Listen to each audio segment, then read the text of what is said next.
Alright, so you know that I love messing around with commands in Minecraft, and if I wanted to blow up on YouTube with only command content, I needed to come up with the craziest idea ever. Like making a perfect circle. Alright, I had to think of something else. So I did. SMP content is becoming more and more popular, starting with the Dream SMP, which is already kinda over, to the Lifesteal SMP. So guess what I did? Well, you read the title, so you... Yes, I recreated the Lifesteal SMP with using only command blocks. Kinda. In the Lifesteal SMP, if you kill somebody, a heart gets added to your health bar, and if you die, you lose one. I had to come up with a system, how can I change the max health amount? Fortunately, for me that was extremely easy to do. However, there was one problem. The command I used was extremely buggy. That's why I had to place 100 more command blocks, where in each one the command was basically the same. Oh god, why do I always have to make things harder for myself? I spent days fixing problems, till finally...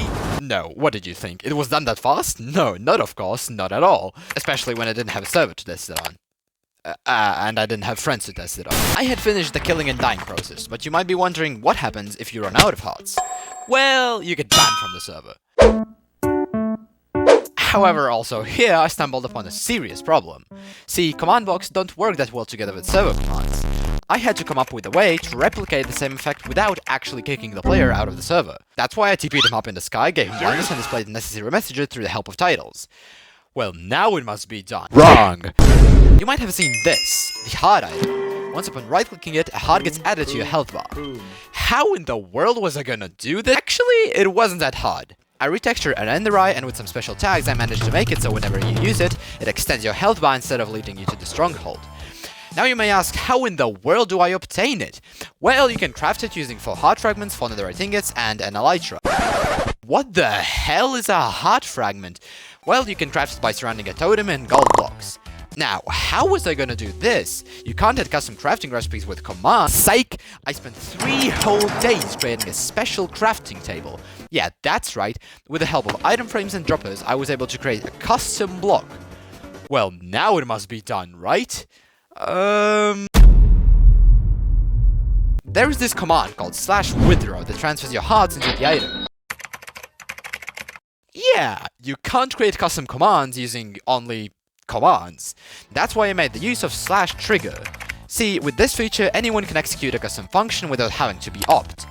Alright, that must be it. Also wrong. Apparently banned players can be also revived. This is where it caused a lot more problems than expected. Originally, you would place a special beacon that would open a GUI where you can select players. However, you can't really create custom GUIs with commands either. At this point, I just wanted to end this project. But I was not gonna give up like that. I made a death note that instead of killing players, does the complete opposite. My commands would cycle through the drop books and online players, and if a book's content matches a player name, that player gets revived. Sounds easy, but it's definitely easier said than done. I couldn't compare a book straight up to a player because its data happens to be saved differently. However, what I could compare it to is a player's skull, which can in fact store player names. That's why I simply made it so every game tech, a selected player's skull is put in a barrel hidden deep down under bedrock, and lastly, the barrel's items are compared with the dropped book's content. Doesn't sound complicated, does it? Well, guess how much time it took? Yes, a week. Why? Because I'm just terrible at logical thinking. Then we get to the point where I have to make this into a video. Okay, let's be honest, my videos suck. Like bro, what is this? I needed the best edits possible, so I spent weeks preparing my script, and I scrapped it up. And then I shrunk the final project to whatever you're watching right now. Am I gonna publish my project? No, probably not. However, you should still subscribe because that guy with literally just like 700 subs is making videos about the deadliest Minecraft server. Come on, click the button. This is just ridiculous. Click it right now!